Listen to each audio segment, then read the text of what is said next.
The sky was dark and heavy with rain as a long black limousine slowly pulled up in front of the Grand Bellagio Hotel. The hotel was famous for its luxury and the many important people who visited it every year. Tonight, it would receive a guest unlike any other. The driver stepped out and opened the door. An elderly Japanese man, dressed in a neat black suit, stepped out carefully. His hair was silver, and his face showed the marks of many years filled with hard work and quiet strength. He carried only a small leather suitcase. His name was Hiroshi Sakamoto. The hotel staff, trained to greet every guest with a smile, came forward. They offered a warm welcome in English, but when Hiroshi tried to speak, no one could understand his soft words. He spoke slowly and politely, but it was clear he did not know English well. The staff exchanged confused glances. They were used to meeting guests who spoke at least some English, but this was different. The hotel manager, Mr. Bennett, approached with a polite bow. "Welcome to the Grand Bellagio Hotel, sir. How may I help you?" Hiroshi bowed back gently. "Arigato gozaimasu," he said. Then he spoke a few more words in Japanese, but no one understood. Mr. Bennett frowned slightly but smiled. "I'm sorry, sir, I don't understand. Do you speak English?" Hiroshi shook his head. He pointed to the small suitcase and then to the reception desk. "Room," he said quietly. The receptionist, a young woman named Sarah, tried to help. She pulled out the room list and pointed to the available rooms, hoping Hiroshi would pick one. But he shook his head and pointed to the calendar on the desk, then to today's date, and then back at himself. He was trying to say something about how long he would stay, but the words were lost. A few other staff members gathered, speaking quietly among themselves. The mood was a mix of curiosity and frustration. Some whispered, "Maybe he is a spy." Others joked nervously, "Maybe he's lost his mind." Hiroshi noticed the confusion but remained calm. He took out a small photograph from his suitcase, an old black and white photo of a young woman smiling softly. He showed it to the manager. "Who is she?" Mr. Bennett asked in English, but Hiroshi only nodded and said something in Japanese. The staff could not make sense of anything. They tried to help him with food, but he would point to the menu and shake his head. When the waiter brought rice, he smiled politely and thanked them, but still, something was missing, some connection, some understanding. Days passed. The hotel grew busy, but Hiroshi remained quiet and alone in his room most of the time. Sometimes he would go to the window and watch the city below, his face full of a deep sadness that no one could explain. The staff respected his privacy but found it difficult to communicate with him. Room service often left meals that Hiroshi did not touch, or that he ate slowly without talking to anyone. The other guests noticed a strange loneliness around him. One afternoon, the young bellboy, Jason, decided to try to speak to Hiroshi again. He approached the man's room nervously. "Sir, can I help you?" Hiroshi looked up with kind eyes but did not answer. He held out a small notebook, and Jason saw that it was filled with Japanese characters. Jason shook his head. "I'm sorry, I don't know Japanese." The bellboy was about to leave when Hiroshi opened the suitcase again. Inside were a few items, an old watch, some letters, and a small wooden box. He gently showed the watch to Jason and said, "My wife, gone." Jason looked confused but felt a sudden sadness. "I'm sorry, sir." The bellboy left quietly, his mind full of questions. Back at the hotel staff room, Sarah and some co-workers gathered to talk. They felt bad for the lonely man but had no way to reach him. "If only we could speak his language," Sarah said quietly. No one answered. The language barrier was a wall that separated Hiroshi from everyone. That evening, as the rain fell heavier, a maid named Amara finished her cleaning on the 12th floor. She was different from the others, quiet, thoughtful, and with a secret. She was from Georgia, and she had studied Japanese for 3 years at university. It was her passion, though she had never had the chance to use it.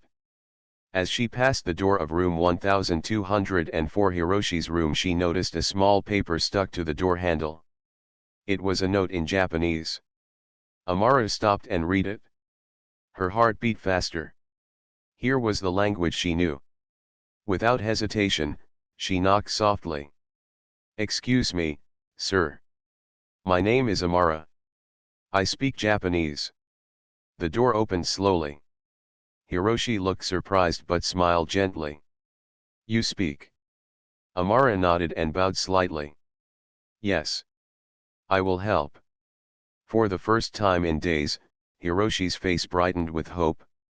The loneliness that had hung over him like a cloud began to lift. Here was someone who could understand him, not just the words, but the feelings behind them. The next morning, the Grand Bellagio Hotel was alive with its usual buzz. Waiters carried trays of breakfast, the concierge greeted early guests, and the cleaning staff moved quietly through the halls. But something was different on the 12th floor, a small change that no one could ignore.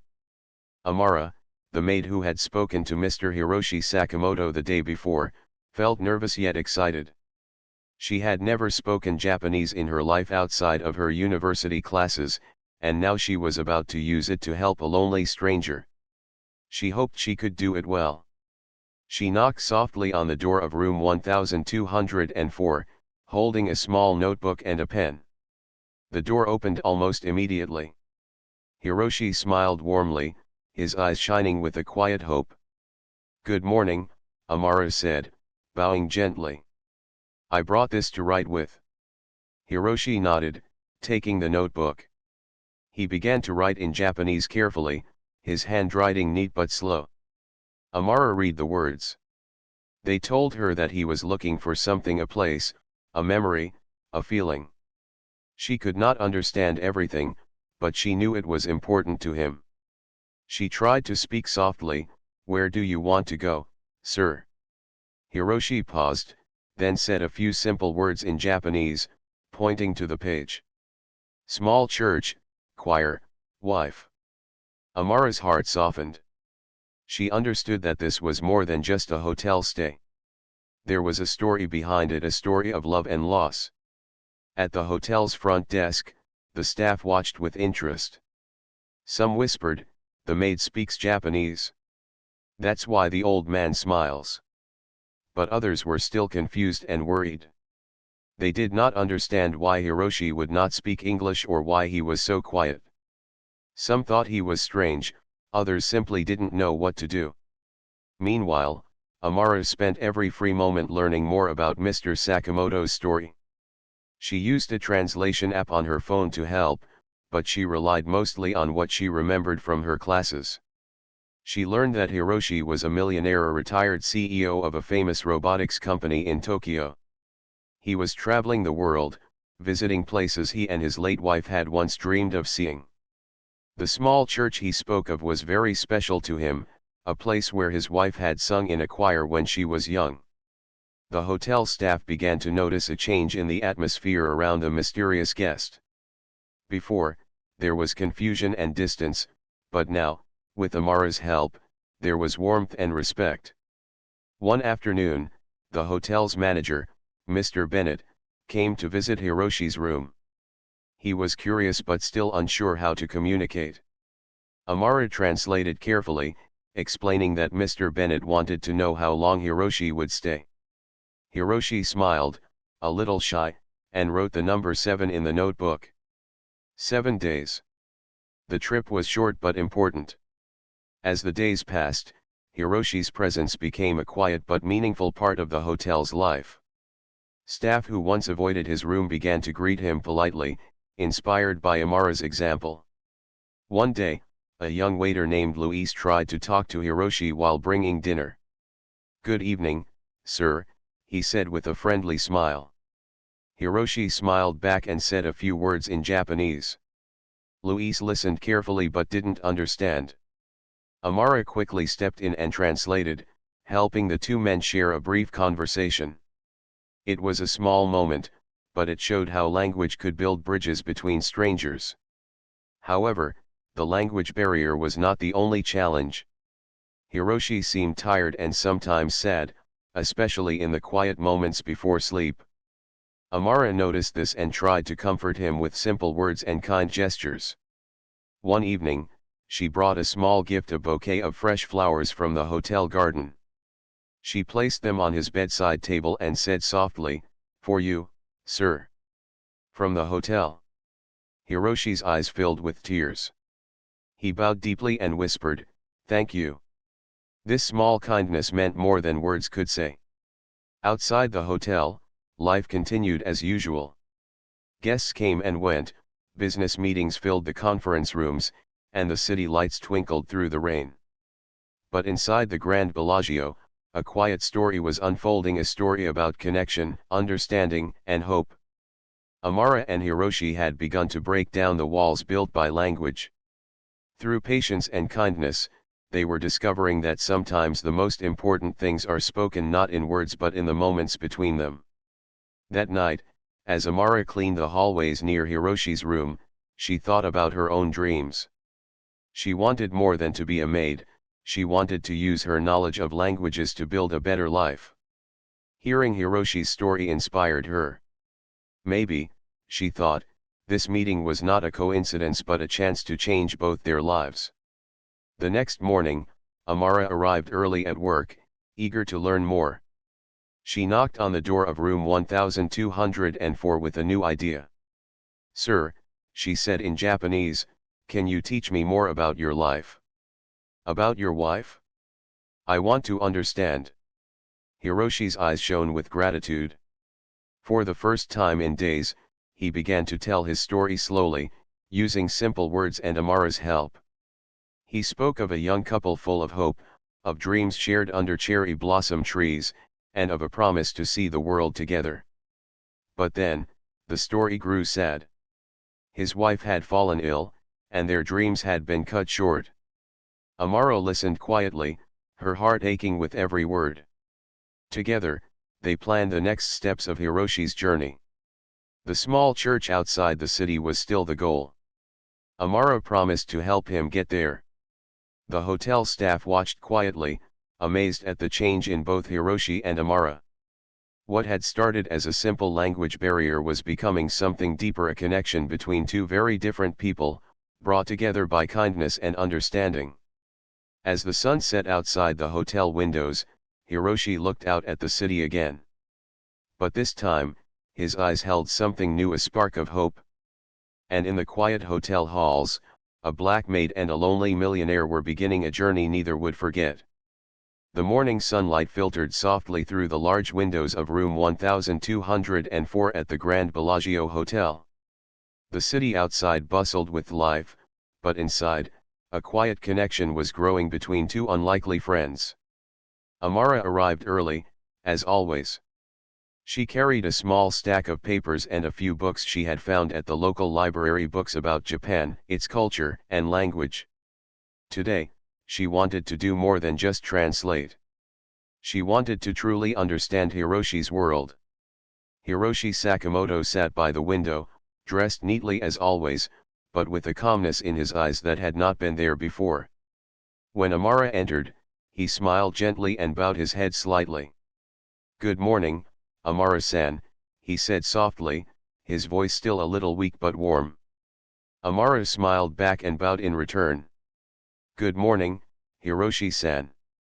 I brought some books today. Maybe we can learn together."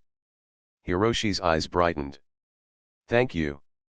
For the first time since he arrived, the room felt alive with quiet energy.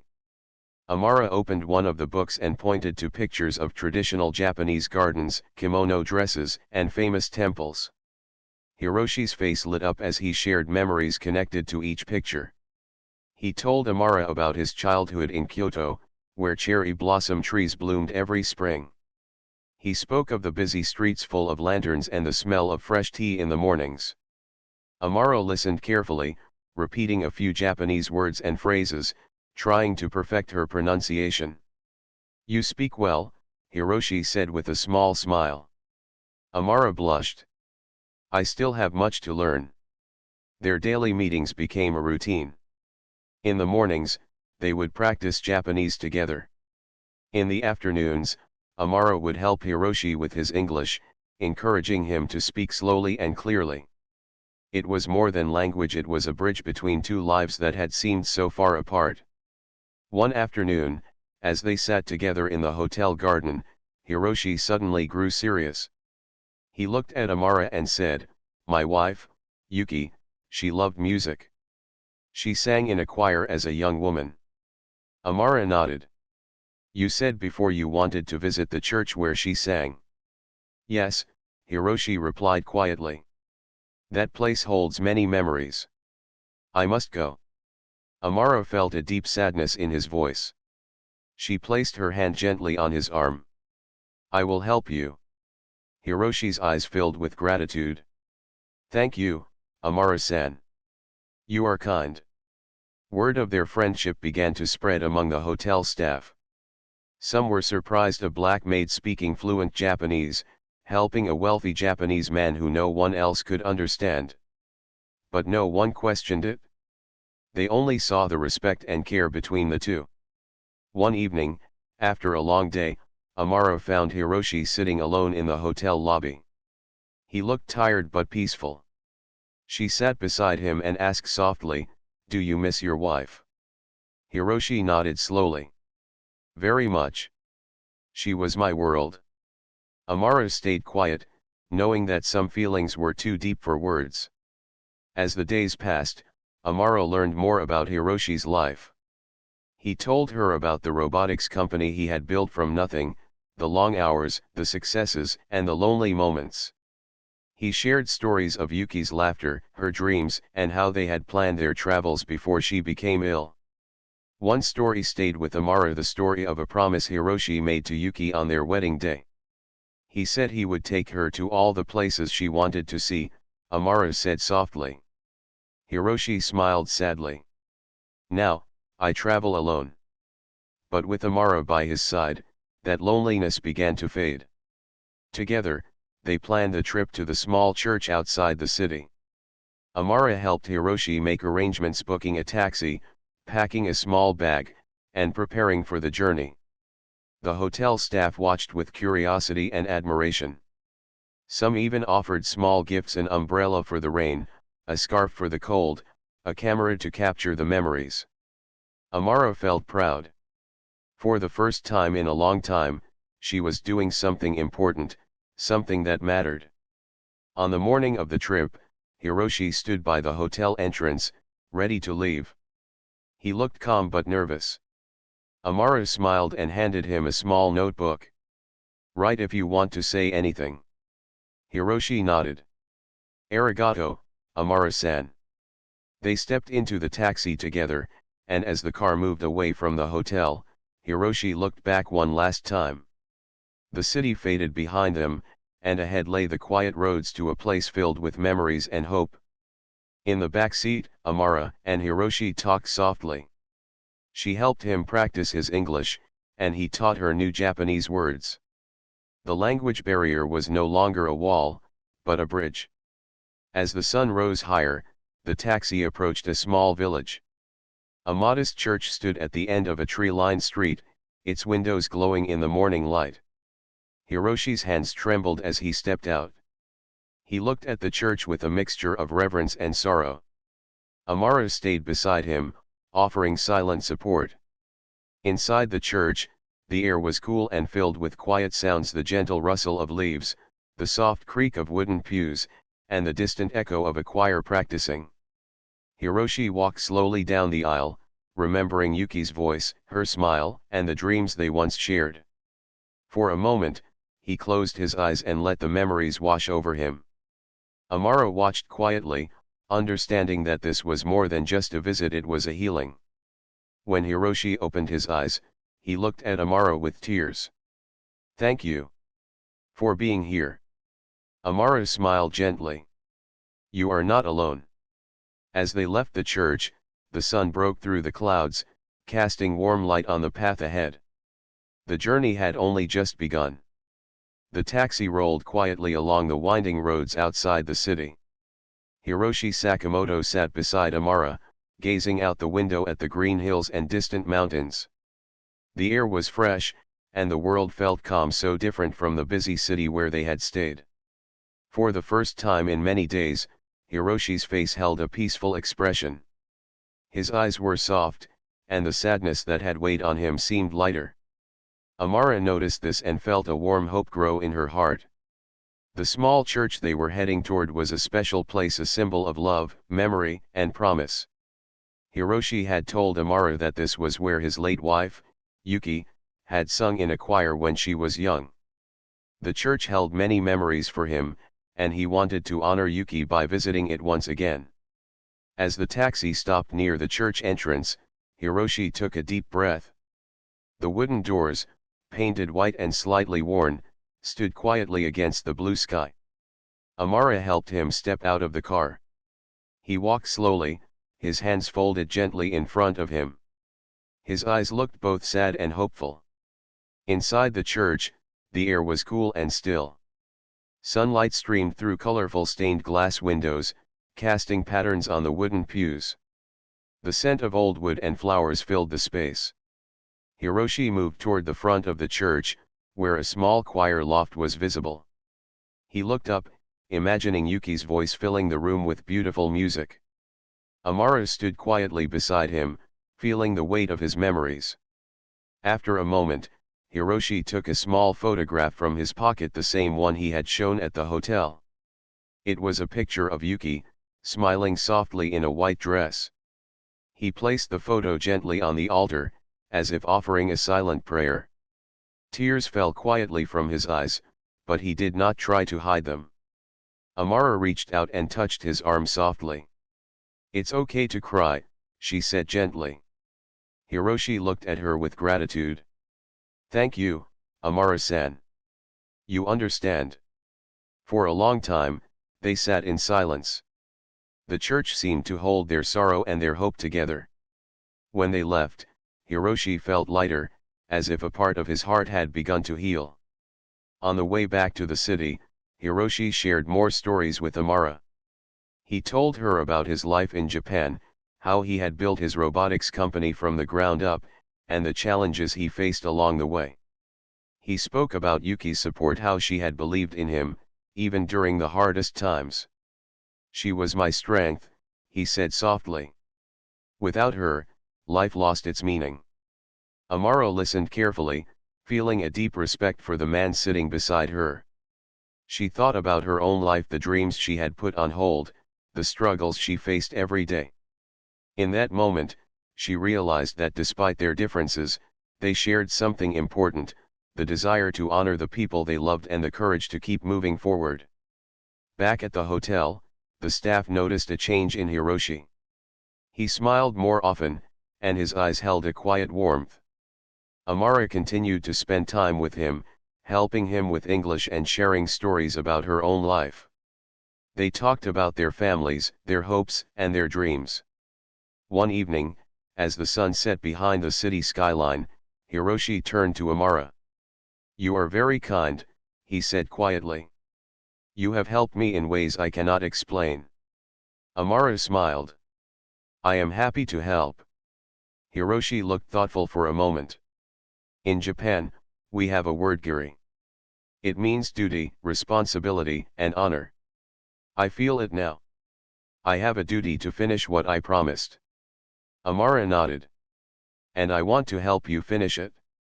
The days that followed were filled with preparation.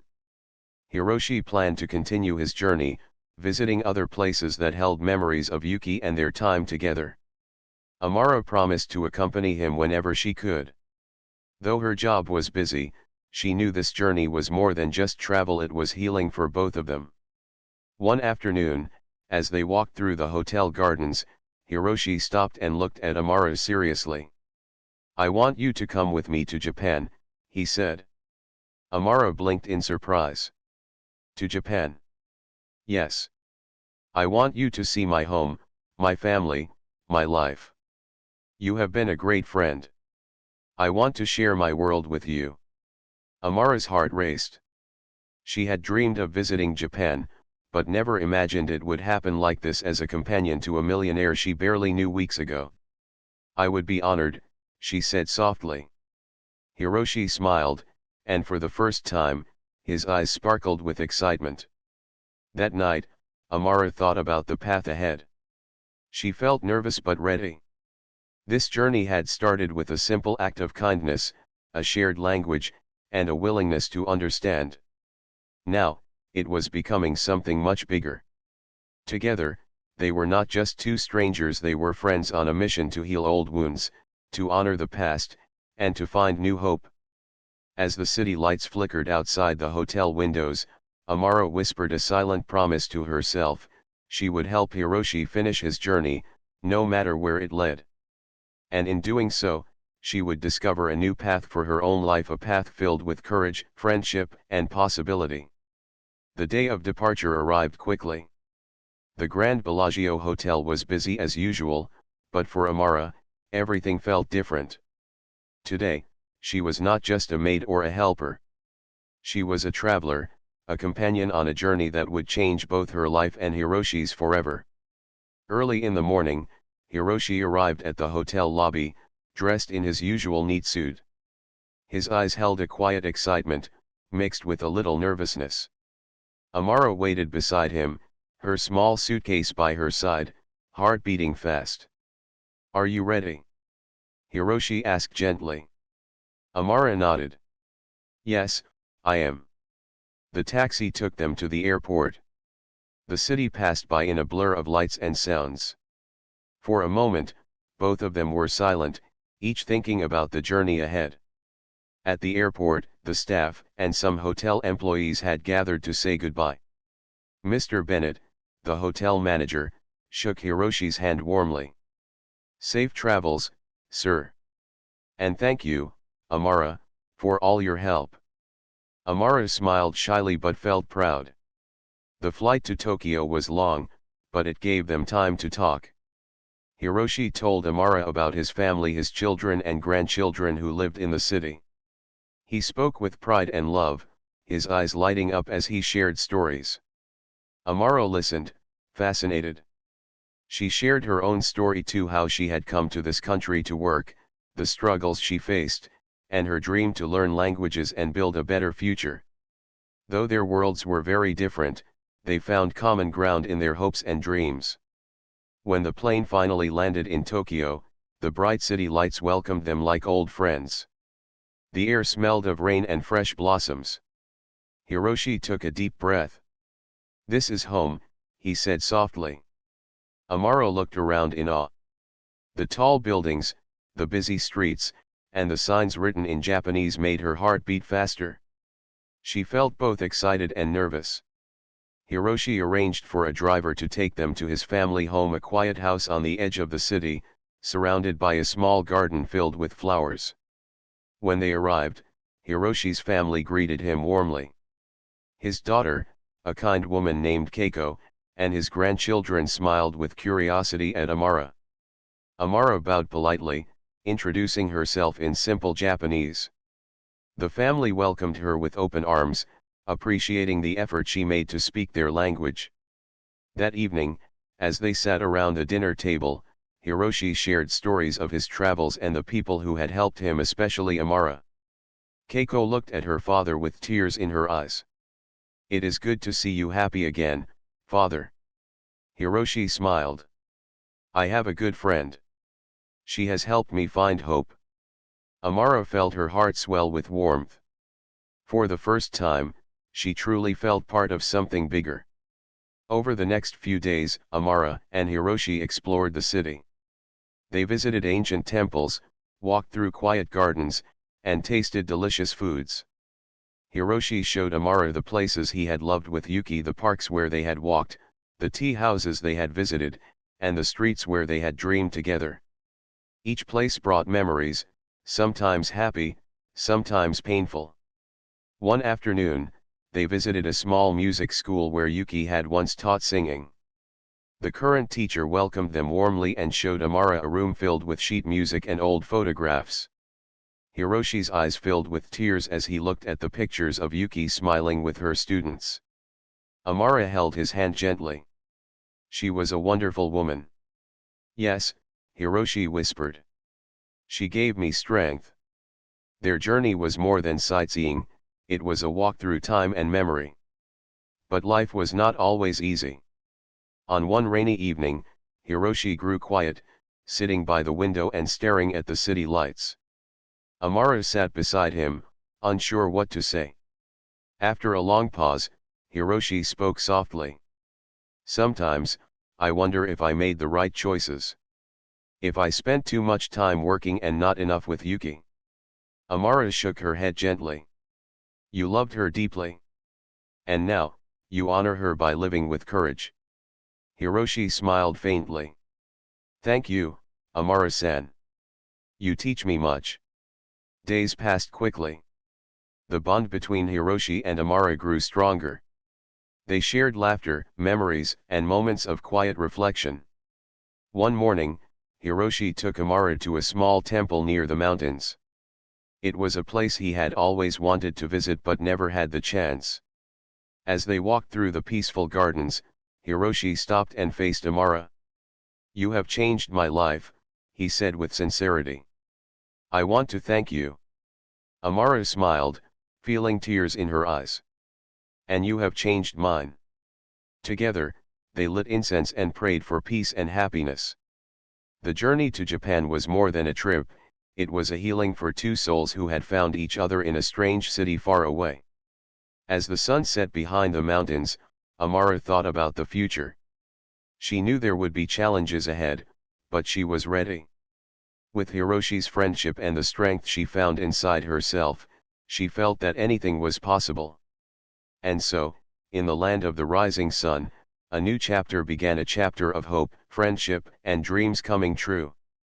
The days in Japan passed quickly, filled with moments both joyful and quiet. Amara felt like she was living a dream, walking through the same streets Hiroshi and Yuki once had walked. But beyond the beauty of the city and the memories, something deeper was growing, a new beginning for both of them. One morning, Hiroshi invited Amara to join him at a local robotics museum. It was a place close to his heart, filled with machines and inventions that told the story of his work and passion. As they walked among the displays, Hiroshi explained how his company had changed the world. He talked about the robots designed to help people, especially the elderly and those in hospitals. Amara listened with admiration. She could see how much pride he took in his work but also how much loneliness he had felt without Yuki by his side. At one point, Hiroshi paused beside a small robot that looked like a child's toy. This robot was my favorite project, he said softly. I made it to remind me of the happy times, the laughter, the joy. Amara smiled. It's beautiful. Later that day, they visited a quiet park where cherry blossom trees bloomed in soft pink colors. The petals floated in the air like gentle snowflakes. Hiroshi and Amara sat on a bench, watching the blossoms fall. This is what I miss most, Hiroshi said quietly. The seasons, the beauty. Amara nodded. I want to see the cherry blossoms in spring too. Hiroshi looked at her thoughtfully. Maybe one day, you will. Their friendship deepened with every shared moment. Amara found herself opening up about her own life, the difficulties she had faced as a foreign worker, the hopes she held for the future. Hiroshi listened patiently, offering gentle advice and encouragement. One evening, while they sat around a small table drinking green tea, Hiroshi surprised Amara by asking, have you ever thought about your dreams?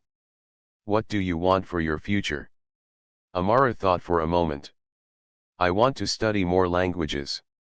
I want to help people like I helped you. And I want to be strong enough to live my own life. Hiroshi smiled warmly. That is a wonderful dream.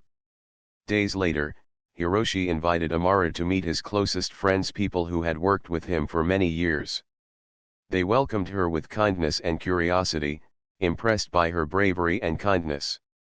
Amara felt shy but proud. She realized that she was becoming part of a new family, a family that extended beyond blood and borders. As their time in Japan neared its end, Hiroshi and Amara planned their next steps. Hiroshi wanted to return to the city and continue his work, but now, with a lighter heart.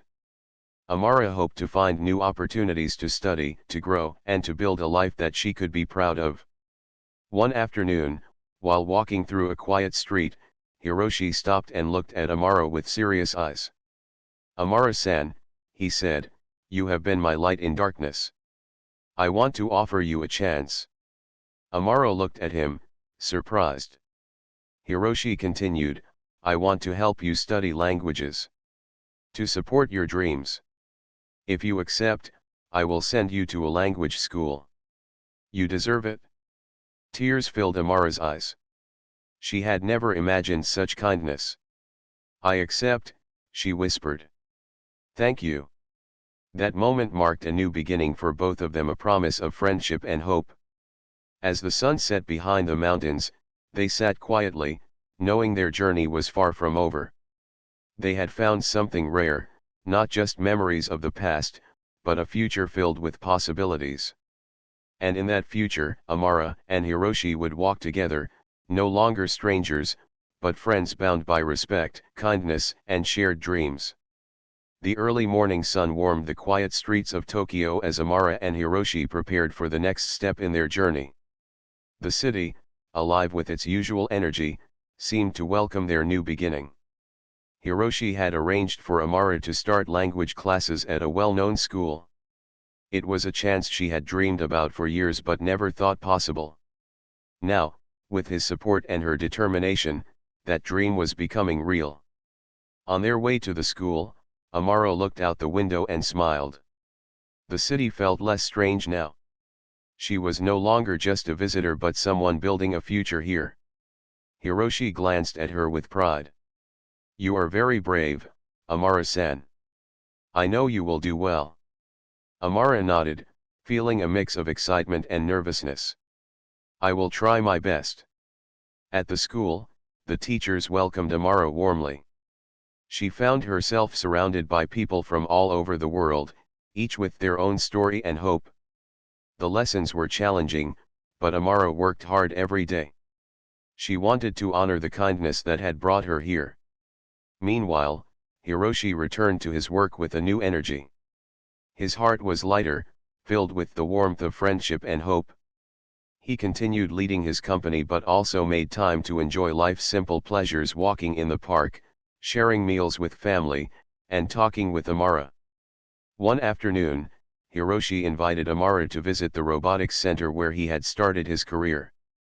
The building was filled with bright minds and new ideas. Hiroshi introduced her to his colleagues, and they admired Amara's courage and kindness. Amara felt inspired by the innovation around her. She dreamed of one day helping people with new technology, maybe even working with Hiroshi's company. Their friendship grew stronger, built on respect, trust, and shared dreams. They supported each other through challenges and celebrated every small victory. One day, after a long day of classes, Amara and Hiroshi walked through a quiet garden near the hotel where they had first met. The cherry blossoms were in full bloom, their petals drifting softly on the breeze. Hiroshi stopped and looked at Amara. "Thank you for everything you have done for me. You have brought light into my life." Amara smiled, feeling a warmth spread through her chest. "And you have shown me the power of kindness and friendship." They sat together beneath the trees, watching the petals fall like gentle rain. In that moment, they both understood that their journey was more than just memories or promises. It was about building something new. A future where they could grow, learn, and support each other. As the weeks turned to months, Amara's Japanese improved. She spoke with more confidence, laughed more freely, and made new friends at school. Hiroshi's company launched a new project, a robot designed to assist people with disabilities. The project was inspired by his desire to honor Yuki's memory by helping others. Amara was invited to help with the project's community outreach. She visited hospitals and schools, sharing stories and encouraging others to believe in their dreams. Together, they created a new family, one built not just on blood, but on love, respect, and shared hope. One evening, as the sun set over Tokyo, Hiroshi and Amara stood on a balcony overlooking the city lights. Hiroshi turned to her and said softly, "Amara-san, you have changed my life in ways I never imagined." Amara took his hand gently. "And you have changed mine." They smiled, knowing that their paths had crossed for a reason. Two souls from different worlds, brought together by kindness and understanding. As the city hummed around them, they looked forward to new adventures, new dreams, and a future filled with hope. Together.